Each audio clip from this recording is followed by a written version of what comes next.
you will see a thread develop on this kind of thinking that permeated our lifestyles. While living at Todd's, okay, so Todd's right off the bat, Todd lived with his grandparents in probably a 40s or 50s track house in Long Beach that had a separate 2-car garage, and then next to that there was the granny flat. The granny flat had every wall removed out of it. It had a target painted on the roof, literally a target, and said "Bomb here, LBPD," and God knows what all over the walls and everything. And there used to be, when I first met him, there was a ramp between the garage and the granny flat. So they were skateboarders, you know, it was cool.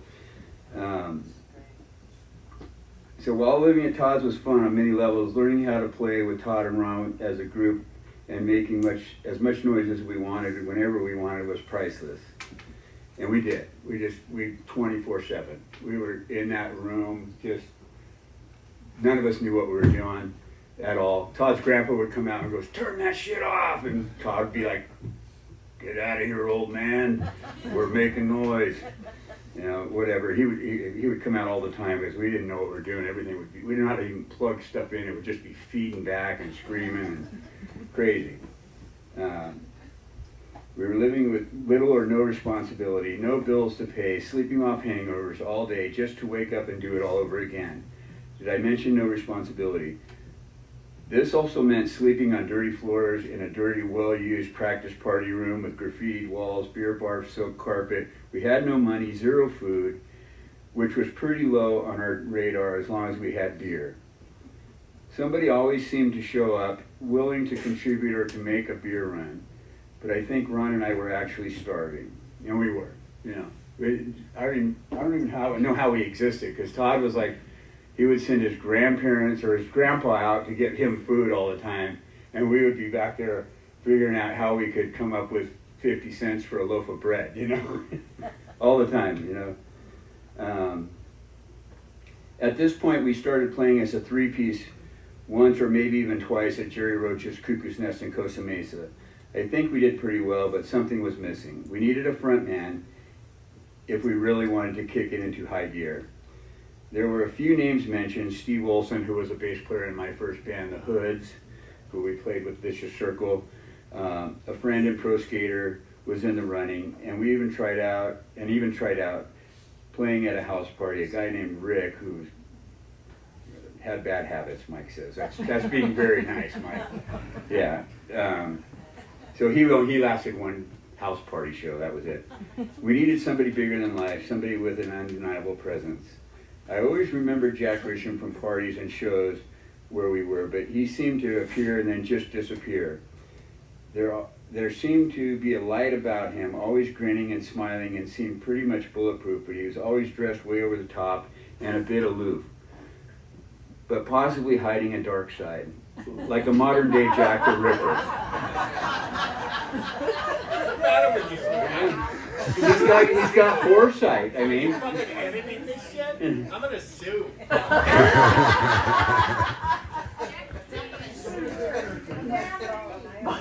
Okay, but here, so you know, a modern day Jack the Ripper persona, somewhat mysterious. Okay, he was completely different from anyone else. He was charismatic and seemed to hold people's attention. Jack had a band for a bit, Vicious Circle, in which Todd was the drummer, Laddie was the bass player, and Steve Houston played guitar. The Vicious Circle crew was the center of every show. One night there was a giant fight with Jack kicking somebody in the audience in the head. After a while, a guy reappeared with a gun. It was at the Fleetwood, I believe. Yes. Although I wasn't there, I was. To my knowledge, that guy didn't actually shoot anyone, but after that, Jack understandably retired from punk rock. Mind you, this is like 1980, right? Probably. Yeah. He retired then, so. Let's see where we at here. He retired from punk rock for a little while. He spent some time in Alaska cooling off, literally.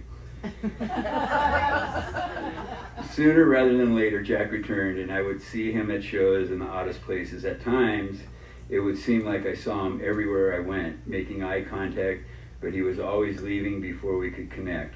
One night at a club in LA, we glanced at each other across the room and nodded. We both looked down on the ground at the same time and noticed a wallet, which we both dove for. When we came back up, each of us holding onto it, Jack took the wallet, opened it up, pulled out two $20 bills and tossed the wallet away, and promptly tore the two $20 bills in half, putting half in his pocket and the other half in mine. At the time, it seemed completely normal, except for when I realized a few days later I couldn't spend two halves of $20 bills for different bills. Again, it was just the way we thought. It took me weeks to find Jack and to get the other half of the $20 bill back. Totally right. So Ron and I walked a few blocks from Todd's to Jack's house. We were about a mile away, I guess, to ask him if he wanted to join the band. His mother answered the door and asked if Jack was home. Jack came to the door and we made our pitch to him, and he was receptive. We later learned that his mom had said something to him before we came in the door, like, "Who are these boys? Be careful. What do they want from you?" And that totally sounds like Jack's mom. They're out to get you. Or, yeah, so overprotective mother. So great. Do you want to join the band? Yeah, totally. Be careful. What do they want for you? I'm guessing we didn't make a great impression with his mother. As luck or fate would have it, Jack became our singer, and the rest is history. Jack's escapades are that of legend. He was and is larger than life. Miss Grisham was supporting, loving, tolerant, and kind. At times, Jack's house felt like a second home to me and to us. We spent a lot of time in his garage and in the pool and doing all kinds of stuff there. Jack became to come over to the studio and rehearse and write. We had written most of the songs that would be on the first EP prior to Jack joining, but he was able to contribute and put his fingerprint on what would later become the first EP, the Black Record. With the band in place, and Jack is our singer,